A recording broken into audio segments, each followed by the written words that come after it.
Okey, Assalamualaikum. Cikgu terputus tadi ya. Rupanya cikgu bercakap lebih kurang 5 minit tanpa rakaman ya. Okey, cikgu ulang balik ya. Cikgu ingat lupa tadi. Okey, untuk yang lama dia ada dua siri elektrokimia. Satu siri elektrokimia yang jenis logam, satu lagi siri elektrokimia yang jenis ion. Okey. Dua-duanya kedudukan dia hampir sama je. Cuma yang ini yang logam ni cenderung untuk kita tentukan terminal negatif atau positif. Okey. Yang ini yang sili elektrokimia yang jenis ion ni, ini lebih kepada topik yang khas elektrolisis. Kita tak belajar lagi, belum sampai lagi elektrolisis, yang mana ion-ion ini bila dalam sel kimia atau sel elektrolisis dia ada tenaga luar yang membolehkan dia ni menerima elektron. Dia ni akan menerima elektron menjadi logam balik.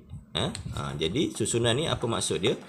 Susunan ni adalah yang paling bawah dia terbalik. Paling bawah lagi cenderung untuk menerima elektron berbanding yang atas. Okey. Berbeza dengan ini, yang atas cenderung melepaskan elektron berbanding yang di bawah. Jadi mana kita nak guna yang ni, ada guna sedikit dalam sel kimia, iaitu di sini. Apa ni?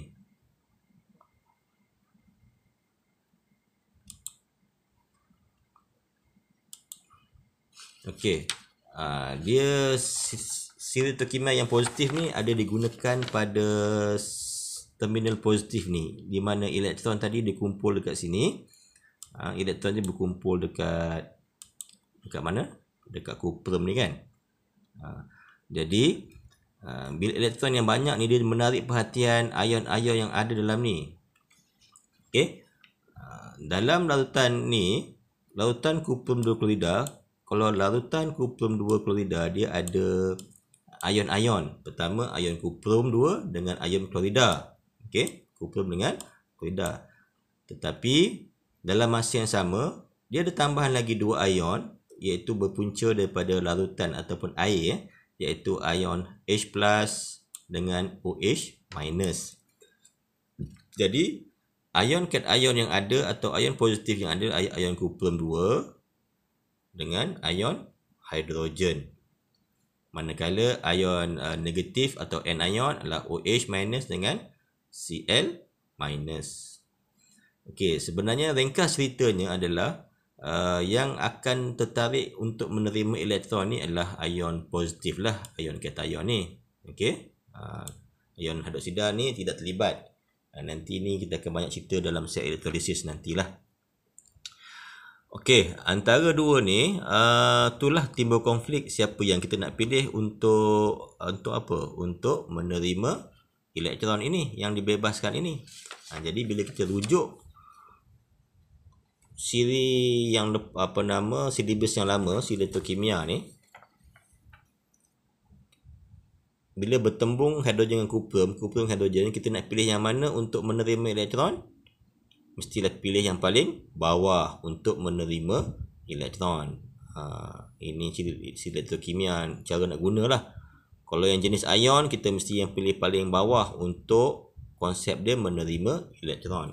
Jadi antara pertembungan kuprum ion dengan hidrogen ion untuk dipilih, ataupun istilah yang lain untuk dinyahcas. Nyahcas maksudnya copper ion, nampak sini dekat terminal positif ni.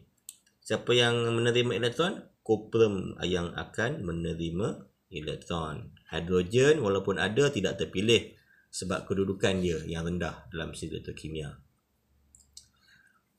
Okey. Itu mengikut kefahaman silibus lama. Okey. Kalau silibus baru sama jugalah. Kalau silibus baru nampak kedudukan hidrogen dengan copper.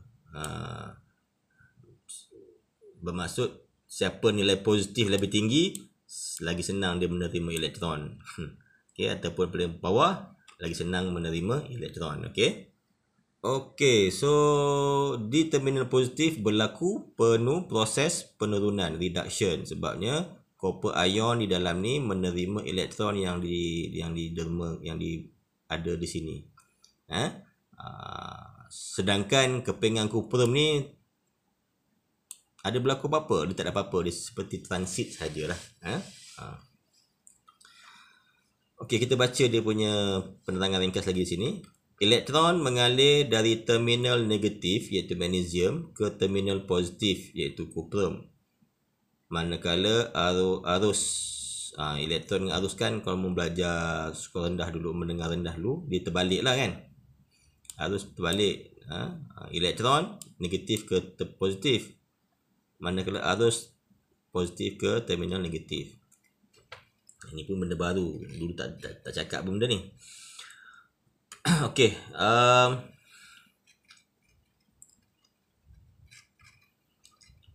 tadi kita dah tahu ni terminal negatif.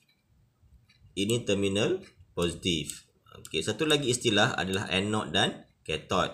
Macam mana kita nak tentukan anode? Dia beritahu sini.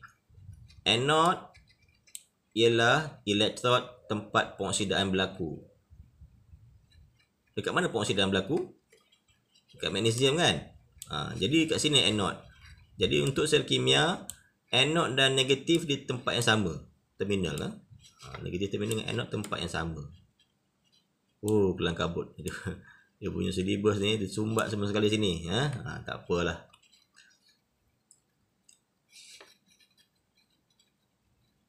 Dalam sel kimia, terminal negatif juga dikenali sebagai anode. Nampak ni. Kalau ditanya kenapa anode pada magnesium? Kenapa anode pada magnesium? Kenapa? Kerana pengoksidaan berlaku di situ. Nampak? Kerana kalau ditanya kenapa anode berlaku di magnesium? Kerana anode magnesium berlakunya pengoksidaan. Okey, automatik sini cathode. Kenapa cathode? Kerana pada cathode berlakunya proses penurunan.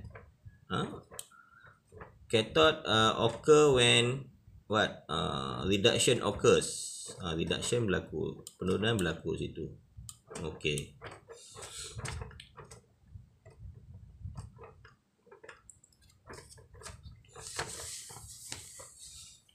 So itu cara kerja sel kimia. Sel kimia. Cikgu ulang balik. Ataupun kamu baca dululah ni. Baca dulu, fahamkan cara kerja sel kimia. Dia mesti ada dua logam yang berbeza, maka dia akan wujudkan dua terminal yang berbeza lah, satu negatif, satu positif. Kamu kena tahu tentukan mana terminal negatif, mana terminal positif dan apa alasan terminal negatif. Okey? Dan dalam masa yang sama juga kamu kena tahu di mana anode, di mana cathode. Kenapa dia jadi anode, kenapa dia jadi cathode. Dan juga kamu kena tahu menulis persamaan yang berlaku di terminal negatif magnesium ni.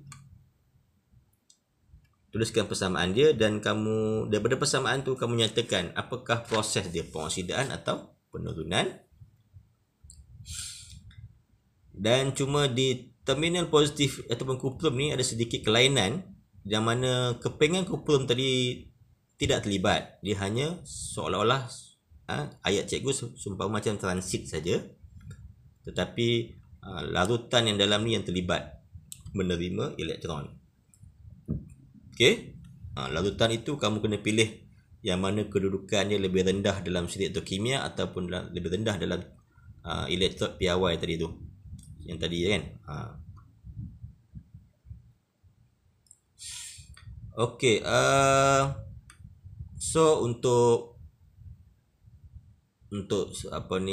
fasa pertama ni cikgu rasa cukup setakat ini saja. Walaupun cikgu tengok sini ada lagi sambungan sel kimia di bawah ni, kita sambung untuk sesi yang kedua nantilah. Okey, so terima kasih.